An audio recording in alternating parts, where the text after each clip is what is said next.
Ümit.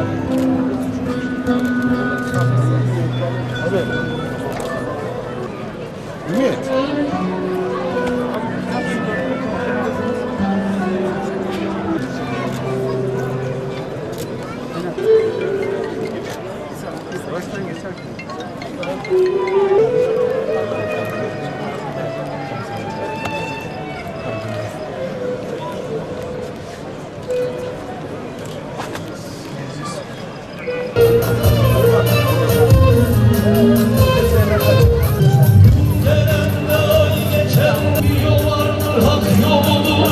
أعوذ بالله من الشيطان الرجيم.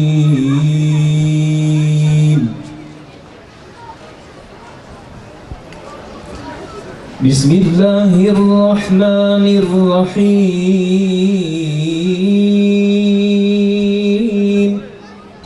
ولا تحسبن الذين قتلوا في سبيل الله أمواتا بل أحياء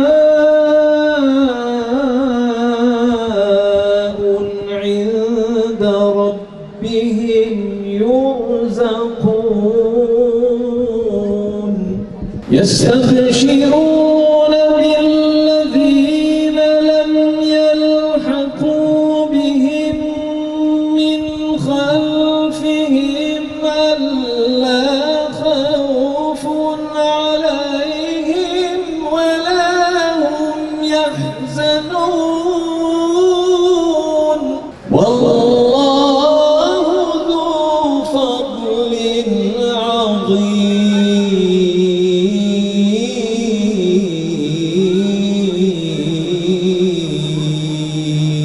عظيم. صدق الله العظيم.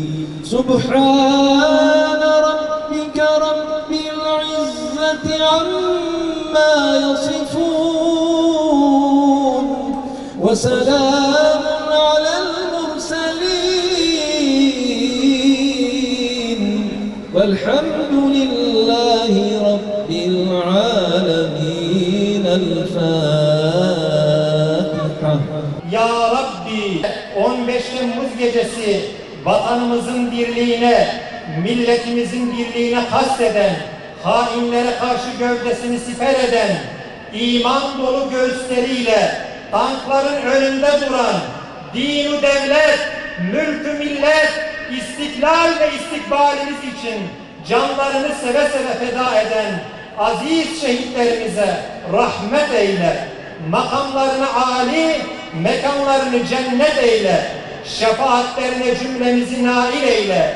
Geride kalan ailelerine sabr-ı cemiller, ecr-i ceziller ihsan eyle Allah'ım. İbadet ruhuyla çalışmayı sen hepimize nasip eyle ya Rabbi. İlahi ya Rabbi, sana inandık, sana güvendik, sana tevekkül ettik.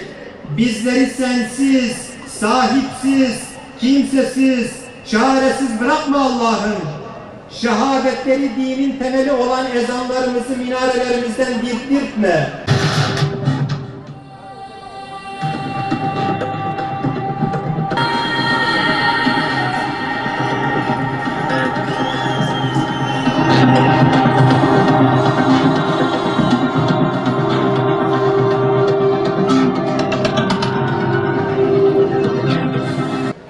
Temmuz vatan sevgisi ve bağımsızlıkla kaynaşmış, imanı için yaşayan, bu şanlı millete bulunmak istenen esaret kelepçesinin bir kez daha paramparça edildiği bir tarihtir.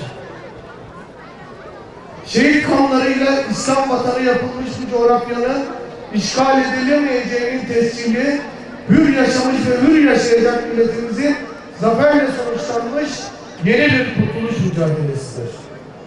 Milli iradeye yönelik bu menfur girişim, kadın erkek, genç yaşlı demeden bedenini tanklarla, bombalarla, kurşunlara siper eden, vatan, millet, bayrak, devlet ve demokrasi sevdalısı yüce Türk milletinin onurlu duruşu karşısında hezimete uğramış, tarihi şan ve şeref destanlarıyla dolu olan milletimiz bu vakur mücadelesiyle tüm dünyaya demokrasi dersi vermiştir.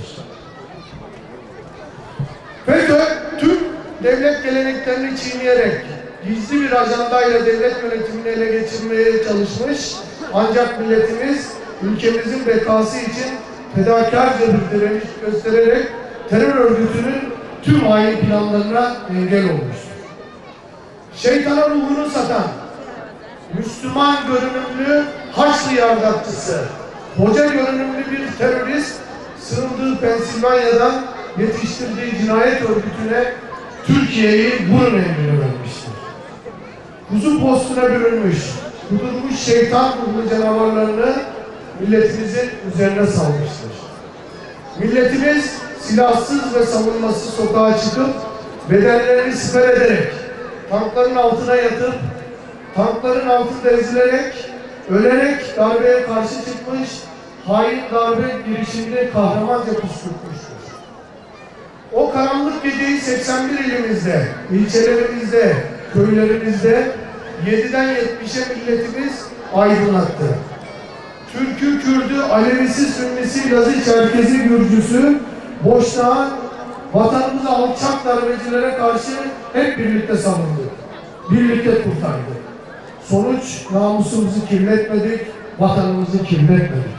15 Temmuz'da vatan hainlerinin heveslerini kursaklarında bıraktık. 15 Temmuz'da şehit olan 251 kardeşimizin sımsıcak kanı toprakla buluşmuş. Zira bu vatan toprağın kara bağrında sıra dağlar gibi duranlarındır. Şehitlerimizin bizlere emanetidir. Ne kadar övülsek azdır. O gece sanki Çanakkale'de savaşanlar aramızdaydı. Sanki Sakarya'da, Dumlupınar'da savaşanlar bizimle birlikteydiler ve milletimize güç vermek için gelmişlerdi. Ülkemizin demokrasi tarihinde önemli olaylara damga vuran ve ilkleri gerçekleştiren Siirt halkı da 15 Temmuz'da yeni bir destan yazarak gözü dönmüş dış mihrakların maşası hainlere gereken cevabı burada eski valinin önünde vermiştir. Hepimiz biliyoruz ki Güneydoğu'da 3 yıl önce askerin sokağa indiği, asker demiyorum ben onlara, teröristlerin sokağa indiği tek il Siirt'ti. Siirt halkı da, benim kahraman halkım da, benim gurur duyduğum Siirt halkı da işte devletini nasıl savunduğunu valilik önünde elini namlularla tıkayarak hepimize, herkese göstermiştir. Ben sizlerle gurur duyuyorum. İyi ki varsınız, iyi ki sizlerle birlikteyiz. Devletimizin tüm kurumları, güvenlik güçleri, asil milletimizin dua ve destekleriyle ülkemizin bekasına, birliğine, huzuruna ve geleceğine kasteden tüm hain odaklara, FETÖ'sünden PKK'sına kadar devam edecek, karanlıkla devam edecektir. 15 Temmuz 2016 tarihinde vatanını, milletini, namusunu savunmak için canlarını veren 251 şehidimizi ve bu 251 şehidimizle birlikte bu vatan için toprağa düşen tüm şehitlerimizi rahmetle, minnetle anıyorum. Gazilerimize sağlıklı ömürler diliyorum. Allah birliğimizi, beraberliğimizi bozmasın. Şehitler ölmez, vatan bölünmez diyorum. Hepiniz hayırlı geceler diliyorum.